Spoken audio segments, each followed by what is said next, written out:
So I got to hang out with Coach Lincoln Riley for a couple hours on Tuesday morning, and he admitted this is a critical time for the program. I'm going to do my best to break down all of his answers, well, some of his answers from our 2 hour session on this episode of Locked On USC. You are Locked On Trojans, your daily podcast on the USC Trojans, part of the Locked On Podcast Network, your team every day.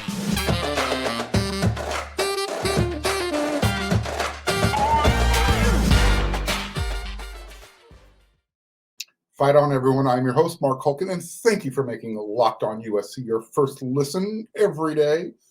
Whether you are watching on YouTube or wherever you like to download your podcast, we are free. And I want to thank every single one of you for coming along for the ride. I hope you're enjoying the show.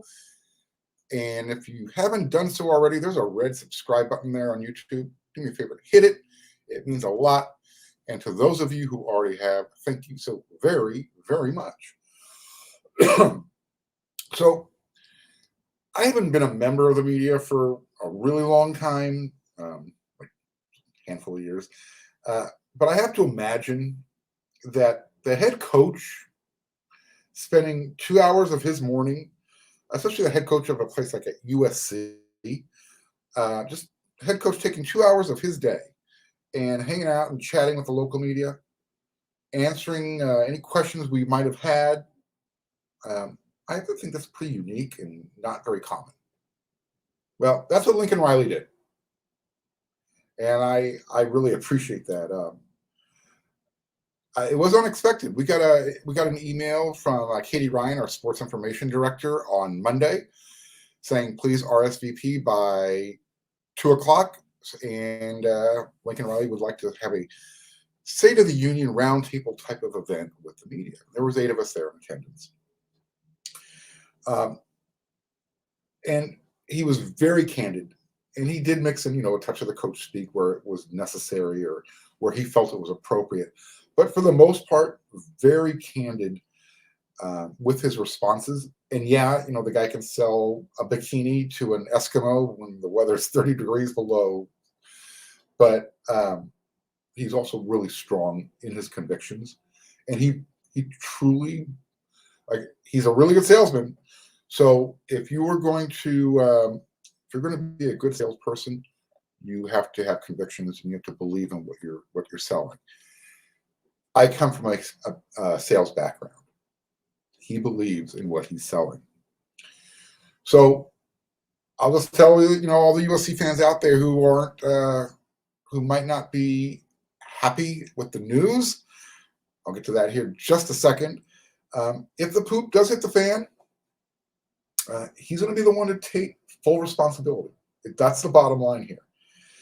With that said, as I mentioned, unless you were completely unplugged for the last 24 hours or so, you probably already know by now that Alex Grinch got the vote of confidence speech at this, call it a meet and greet with the media, from Lincoln Riley.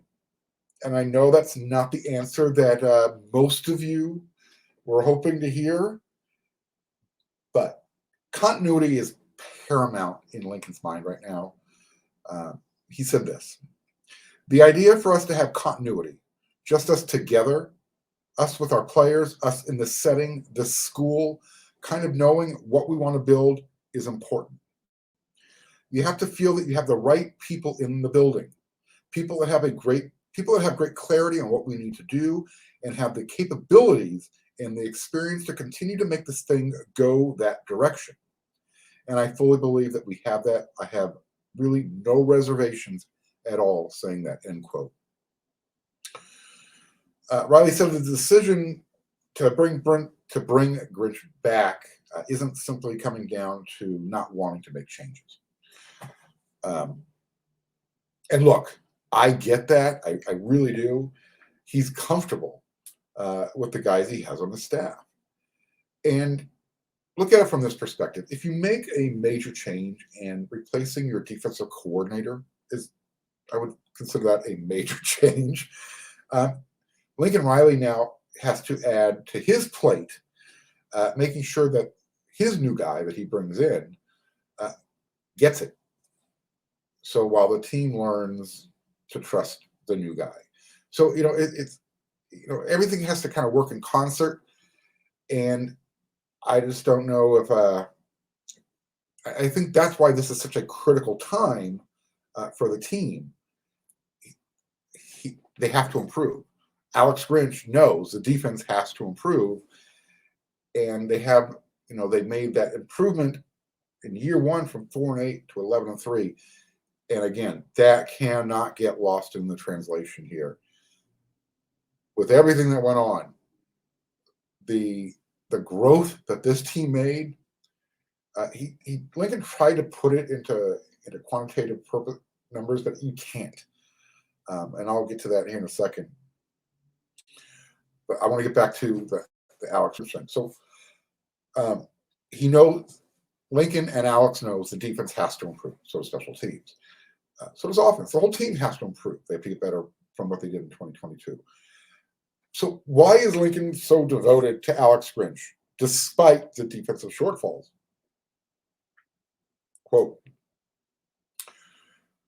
I've been through it enough with that guy to know, don't bet against him. I know what he's made of. I just do.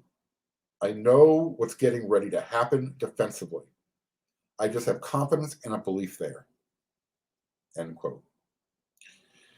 Like I said, as I mentioned just a couple minutes ago, if the ship goes south, Captain Riley will literally have steered the boat into the iceberg on purpose.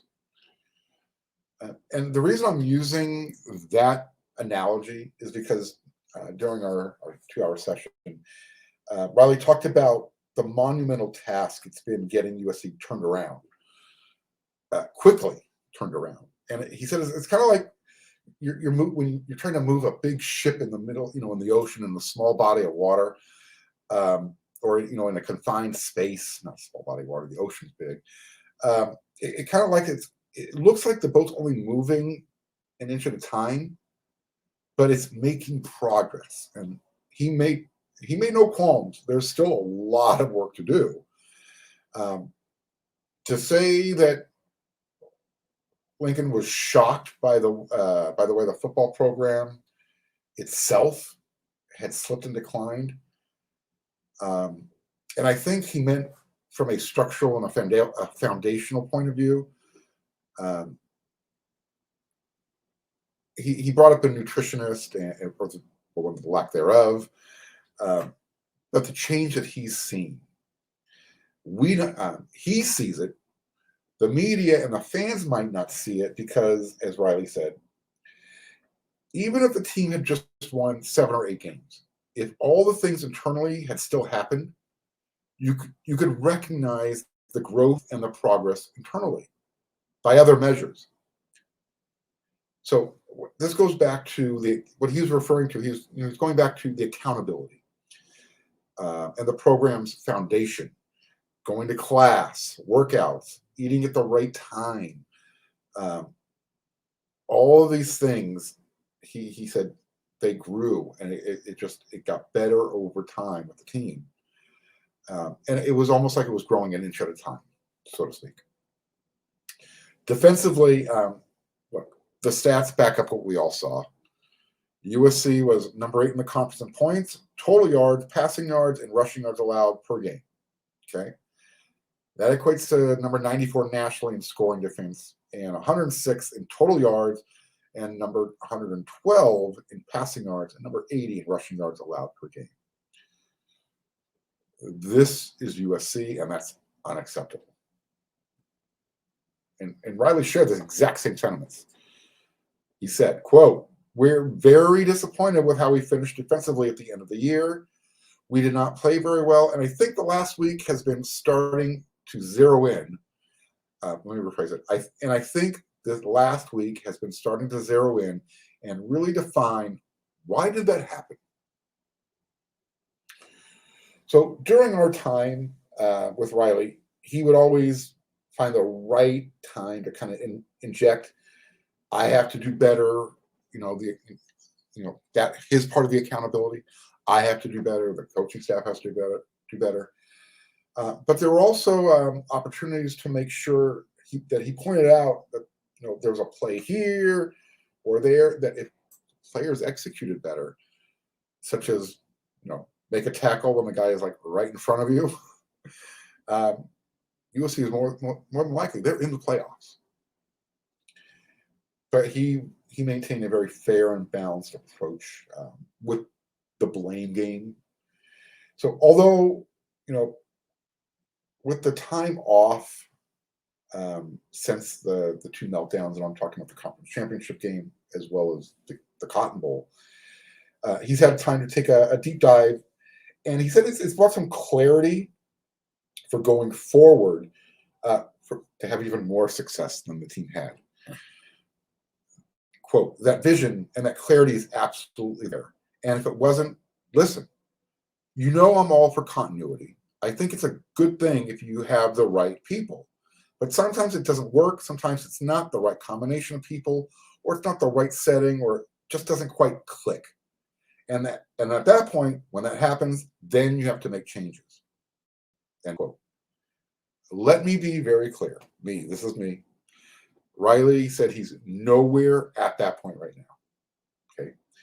Quote, this is Lincoln Riley. I don't even feel like we're 50-50 at all conflicted about it. I have a clear vision of what we're going to be defensively, and I think we can and need to and will take a big jump in the next 12 months, end quote. So while he might not be conflicted or even 50-50 on this whole issue, if you kind of read the tea leaves there, the door isn't locked. He just said it. He literally said it. If he doesn't see it, there's going to be a change. So I'm going to interpret that as maybe he's probably 80-20. He talked about how the roster already looks different and how it's going to look even more different when a few more pieces are added. He couldn't mention the names because USC hasn't announced them yet, but he was very confident that USC is going to get those pieces in the transfer portal. And I think he was alluding to Anthony Lucas as well as a couple of others. So there was a lot covered in this 2 hours. I'm not going to get to it all in this episode. We're going to spread it out. So because I only have 30 minutes or less, and we're a third of the way into the show already. Isn't that awesome? I mean, I had a really good time today, and it was really, really encompassing. So you need to head on over to betonline.net because they're your number one source for your sports betting information, stats, news, and analysis. Get the latest odds and trends for every professional and amateur league out there. From football to basketball to soccer and esports, we've got it all at BetOnline. And if you love sports podcasts, you can find those over there as well. We're always the fastest and easiest way to get your betting fix. Head to the website today or use your mobile device to learn more. BetOnline, where the game starts. Once again, thank you for making Locked on USC your first listen every day. But hey, I need you to go check out the brand new podcast, Locked On College Basketball. They have everything you need to know about college basketball in one place. Plus, you're hearing it from big name experts, insiders, coaches, and the players. Locked on College Basketball, available on YouTube and wherever you get podcasts. Quote, you can't fake that front seven. Can't do it. You can run any scheme in the world that you want. You can do whatever you can, but you cannot fake having great talent. And then obviously developing the talent in-house there. Quote. End quote.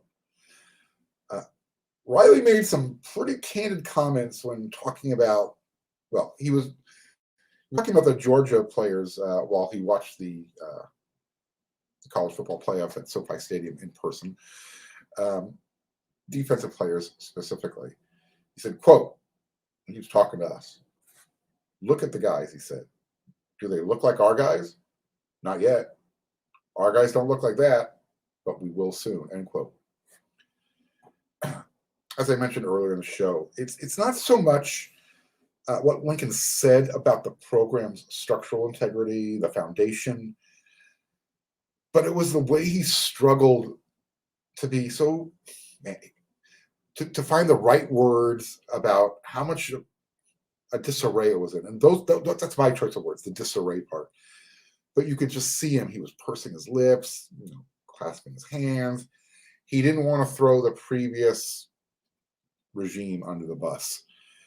But one of the first things that Riley addressed when he got to USC was nutrition and the strength and conditioning departments. And then he reminded us, the media, quote, "I told you guys when we got here, our skinny guys are too skinny and our fat guys are too fat. The bodies weren't right. Nutrition was an area that needed to take a huge jump." So USC needed to get bigger and faster while the internal changes took place. And that's where the transfer portal, it's been a blessing. So at the end of the first segment there, I talked, Winkin was talking about how he's looking to get the roster better, and he's anticipating more players coming. Last season, Shane Lee, Eric Gentry, Mekhi Blackman, Romello Height, those guys were pretty much day one starters on defense. Bryson Shaw, Solomon Byrd, Tyrone, Jacoby Covington, Latrell McCutcheon, who came over from Oklahoma. They all played roles as the season as the season went along. But Riley thinks that the transfer portal additions on defense this year in 2023 will bring even more top-end talent to the roster. Quote, "We're adding, I think, a transfer class defensively that's quite a bit stronger than what we added last year," end quote.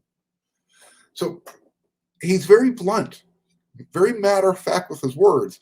So the guys who came in last year in 2022, they're thinking, okay, man, am I already being, replaced? Because it could be interpreted that way, but it's not. It's just, it needs to be interpreted as he's bringing in more. Maybe the talent is better, but he's making the environment more competitive. That's the takeaway. So this is where I guess, the Jimmies and the Joes need to kind of step up and do their parts, right? Quote, "I think the lack of depth, the lack of young talent ready defensively showed up. And because USC had so few elite guys on that side of the ball, one of the terms that Riley mentioned was he called it the underbelly. He talked about the underbelly of talent needing to be ready. Because the Tulis of the world, the Tuiapulotus, those types of players, they're not always going to be healthy for every game. And when I'm not talking about 100%. I'm just talking about, playing the game and not, feeling pain because you're nursing an injury. So, even with that month off, they didn't take a month off. They busted their asses between the conference championship game and the Cotton Bowl. He said the guys were still worn down. So it's up to what he referred to as the underbelly of talent to keep the production going. But the problem was they weren't consistent. And, this is what Riley said. Look, when I say they weren't consistent, I'm not telling anybody who's watched this team all year anything they don't already know. And again, Riley saw the same thing we saw. Quote, "They're developing through the year, and this guy's out, and so this guy makes an impact, or this guy jumps in and kind of unexpectedly and then adds that kind of added boost at the end of the year. And that didn't necessarily happen defensively," end quote. He would continue. "You can go play really good defense in different spurts or different parts of the year, and I think that's kind of what we were. We had some moments of fantastic defense, but if you're going to play it consistently, and especially at the end of the year, and especially against really good competition, then you're going to need that underbelly of talent to rise up and be there for you. And that's what we've got to develop, end quote. So now, developing that underbelly of talent, it has to work in concert with the defense and the offense supporting each other. And Lincoln talked about that. Some games the offense is playing great, other games the defense, did the job. He brought up, if you look back throughout the season, the defense had some really good games against. You can start up at Oregon State. Just going through my notes here. Fresno State, good defense. Oregon State, Notre Dame. He mentioned those specifically. He said turnovers win games, and then we reflected back to what TCU did against Georgia, and then related that to USC. When USC didn't win the turnover battle, they didn't win. And I guess that's probably the one area where I'm not going to say I have an issue with Lincoln. He and Grinch are all about turnovers. Turnovers are great. Nobody disagrees. But I think it masks some of the deficiencies, and they relied on those. And maybe those are the changes that are going to go forward. So the younger guys, if the offense and the defense and the special teams aren't all playing together, those younger guys who are getting developed during practice, they're not taking the next step in developing in the games because they're not getting into the games. So those younger guys, again, they need to see the game action and not just hear that they're getting close. And yes, we did raise that with Lincoln Riley because I asked him about that disconnect where, after practice, you saw the practice videos, and we would use the quotes where he would talk about, Rajon Davis or Delani Jackson. These guys were getting really close, but they never got in the game. And so I'm going to talk about that more later in this week on other episodes of Locked On USC, because again, there was just way too much to cover in 30 minutes or less. And again, we spent 2 hours with him on Tuesday morning. But really, there was a lot of good stuff from Lincoln. And I even asked him about trusting the media. And the reason I did that is because he actually opened the door by saying that the media and the coaching staff, they kind of have to work together. Not using us as a tool, but we're a tool to help promote the program. And by us having access, there's a synergy there. They work together. And he said he's not against it, but in some ways, he still felt that we got more than what we probably expected, and I agree. We all heard the horror stories at night. Lincoln Riley's in our closed practices. You guys ain't getting diddly. And as the season went on, it got a little bit more conservative. And he did admit that while he was a little bit guarded, it was because he was new. He was learning the landscape.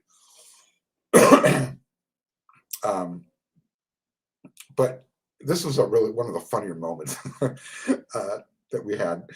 He was shocked to hear that parents used to come to practice. And there was a lot of laughter in the room because the face he made, it was just like, are you kidding me? And I literally was just waiting for him to bust out into his Dan Hawkins impersonation with, this ain't intramurals, brother. This is Division I football. He didn't go there, but I mean, to him, that was just, it's like, what? You guys had parents out here watching practice? This is some peewee. So that was a cultural learning experience for him. So will that happen in the future?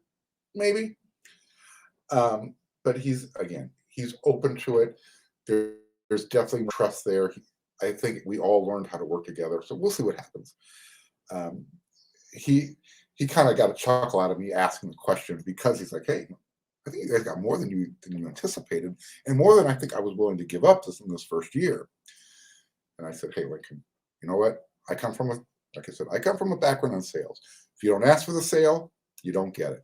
But he liked the way I approached the question, the way I buttered him up. So I'll see if I can get those exact words. But anyways. Just to close on the whole media angle of it, and and how where Lincoln was coming from. Today would be a perfect example of doing something with the media differently, because maybe he feels the trust is being built. So to bring us into that very close, intimate, it was literally, there was 8 of us in there, sitting around 2 round tables. And it was just, all right, you got a question, you got a question. And he just kept going. But at 11 o'clock, he was like, oh, shoot, I got an appointment. It wasn't a slow moving event at all. And it's hard to describe it, but there were moments where it wasn't a gotcha moment, but he became very introspective, and he made sure to take his time and choose the words carefully, because it wasn't an area where you can use any type of coach speak or BS your way through it. All right. In other news, touched on this on yesterday's episode of Locked On USC, but it's official. Washington State offensive lineman Jarrett Kingston is now a Trojan. The former Washington State Cougar, out of high school, some of his, I guess, notable offers were San Diego State, Nevada, Wyoming, and they got some interest from UW, Washington. So he wasn't the most highly recruited guy, but he developed to the point where he became a valuable commodity in the transfer portal.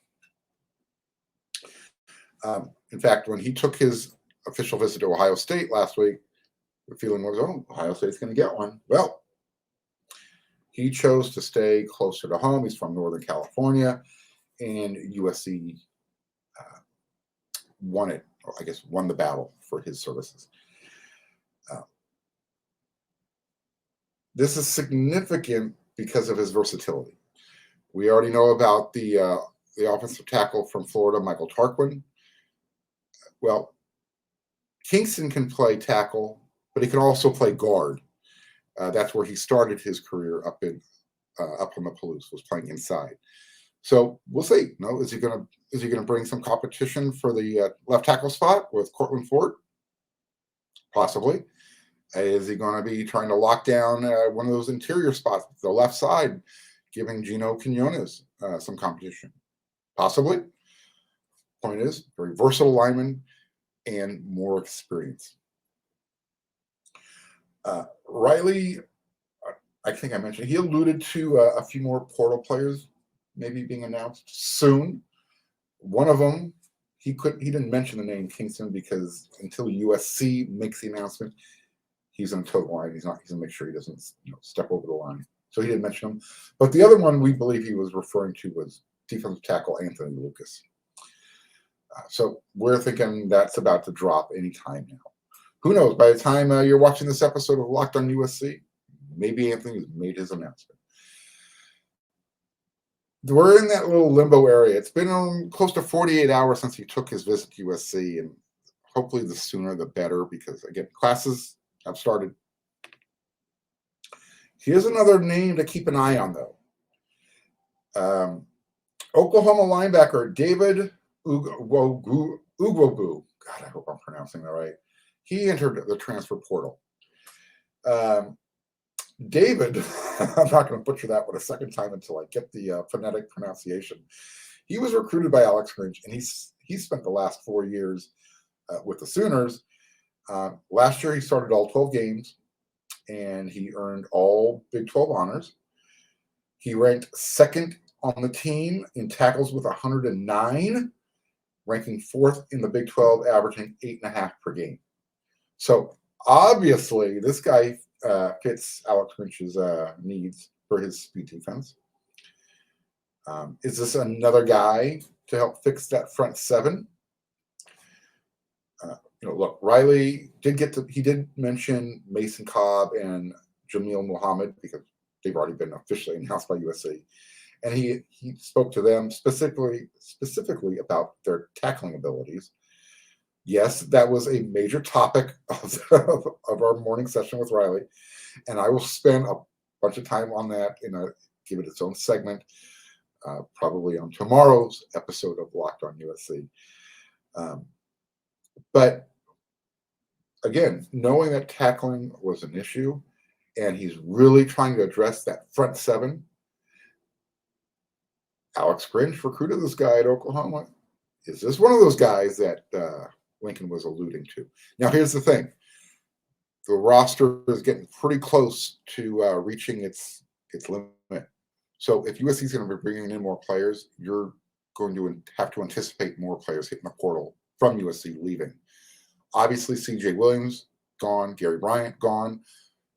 I would anticipate one from the running back room, maybe another one or two from the wide receiver room. Space is going to have to be made.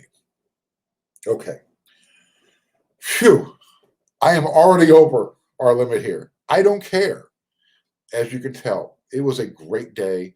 There was a lot said. There's a lot more that I'm going to tell you about that was said. This program is going in the right direction. You're going to have to trust Lincoln Riley.